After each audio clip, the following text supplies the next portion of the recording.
Hey, so notifications are becoming more and more important, especially that Apple's now announced a watch, which will probably look like this one and show you things.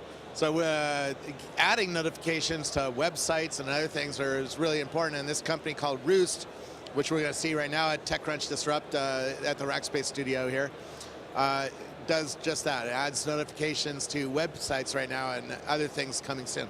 So who are you? My name's Tim Varner. I'm one of the co-founders of Roost, Yeah. and I'm here enjoying Disrupt, and I'm happy to be here with you. Yeah, thanks. Yeah. So what is it that Roost does? So push notifications have been the primary engagement channel for mobile apps for the last 5 years, and they've been an incredibly effective engagement channel. What Roost has done is we're helping brands allow them to engage their customers from their websites, not from their apps, with that same engagement channel, push notifications. And so we are being heavily used by publishers and e-commerce as a re-engagement tool for their normal web traffic. And I can give you a display right now. Because do you have the new, do you need Yosemite or the new Mac OS right for this? now we work on Safari for Mavericks. Chrome and Firefox will be coming this fall. That'll include Chrome Mobile. So we're going from a very small sliver of browser market share to a very large sliver in just the space of a few weeks, a few months. And not mobile yet, right? Chrome Mobile will be included in the fall release. Okay. We're not on mobile for Safari yet. Got it. Yeah. So when we follow many of the same UX conventions of mobile apps. You land on a website. This is someone who is using our product. After the website loads, there will be a prompt to allow or not allow the push notifications at website, just like a system dialog after you install an app. If I submit or click allow, then now I've opened up an engagement channel between myself and this brand, and they can send me push notifications. Some things to note here. This is not WebSockets. This is not an extension. There's no plug-in here. It's a simple one-click solution for the end user. It's native to the browser, so it's a seamless user experience. So is this a new web standard then? There's a developing W3 standard around this. It has not been completely codified yet, but that is developing right now. For the website, either for the marketer or the website developer here, it's a simple JavaScript include. So they copy and paste a snippet of JavaScript, add it to their head tag, and they have enabled push for their website. One critical thing about that is that one JavaScript include will cover all browsers, so it'll be an all-browser solution. And so as other browsers are added to the platform, those websites will dynamically pick up that traffic from those additional browsers. No, that's really cool. How are you going to make money with this? How are you going to make a business out of this? That's a great question. So right now, we're actually being very generous and aren't that concerned about monetization. The channel's very early. We're very concerned about feedback from our customers. That dialogue prompt that I showed you a moment ago, about 15% of people click that. And so we have a very high engagement opt-in rate. That means that that brands are able to build very large audiences very quickly with this channel.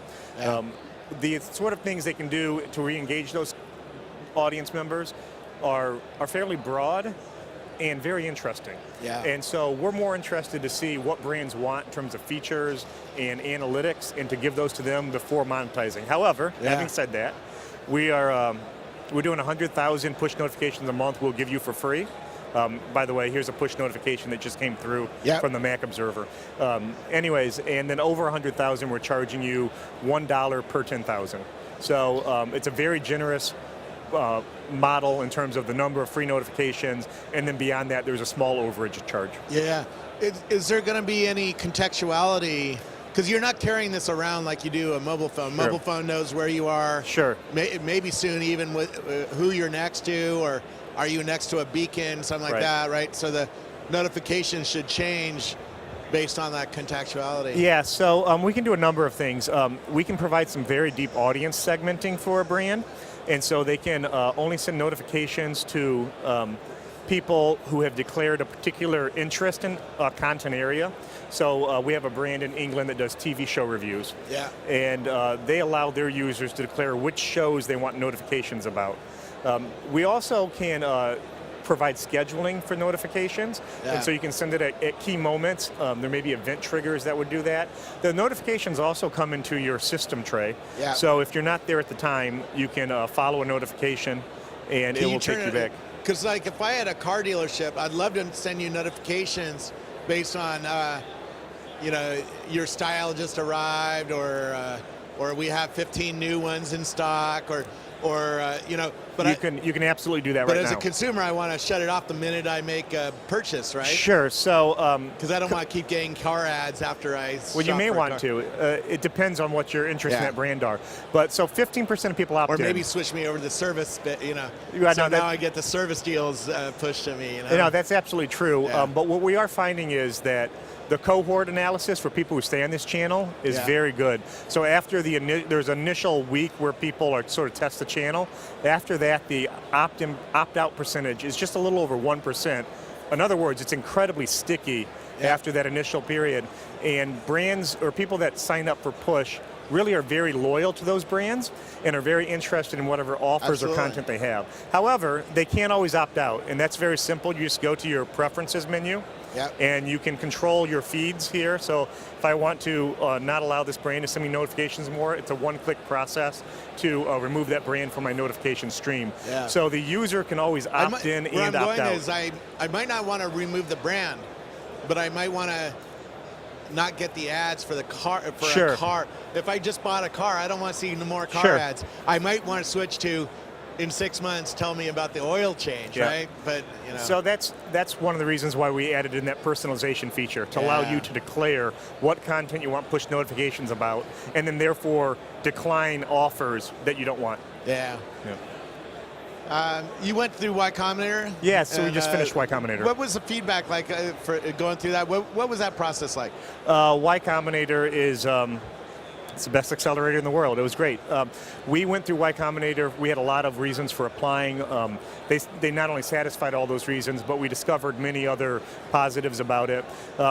The mentorship from the partners at Y Combinator is second to none, but what people often forget is one of the great powers of Y Combinator is the alumni network.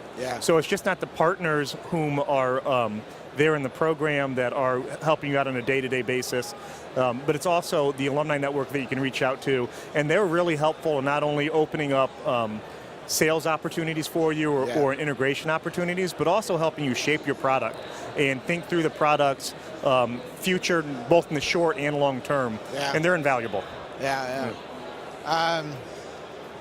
How are you funded? Are you just funded by Y Combinator at this point, or so did you get we are funding? about to close on a seed round.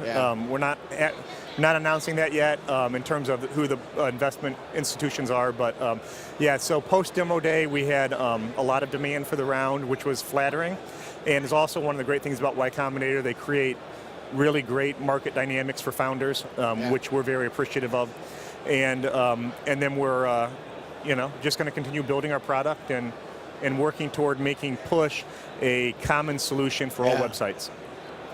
How dependent are you on the browsers to innovate and add these new notification features? Because right now apps have it, the web browser on mobile. I've never seen a notification cut through the web browser on mobile. So we are building on top of the browser, so we're obviously dependent there. We find that the browsers want to provide the best experience possible for their users, and notifications are such a preferred channel for communication between brands and consumers now that the browsers are all moving in that direction so that they're meeting the demands of their users. See that.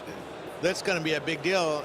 My brother owns a bar, right? If he wants to get everybody to see there's a band tonight, push a notification and hit them everywhere you can, right? Facebook, email, and then the notification. That's a great use case. And with your brother's bar, he's not likely to develop apps.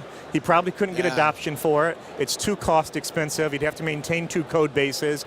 It's a big project. He runs a bar. He doesn't even know what you just said. Right, okay, exactly, right? But he does have a website. And he needs engagement from that website. And so your use case about inviting people in for happy hour or whatever is a good use case. But it's also, what you've just put your finger on is a reason why we exist. There are a lot of brands in the world that it doesn't make sense for them to have apps. Yet they still need engagement from their websites, whether from their mobile website or desktop website. And that's what we provide. That's really, really cool. It'll be interesting to see where this goes and how big a system.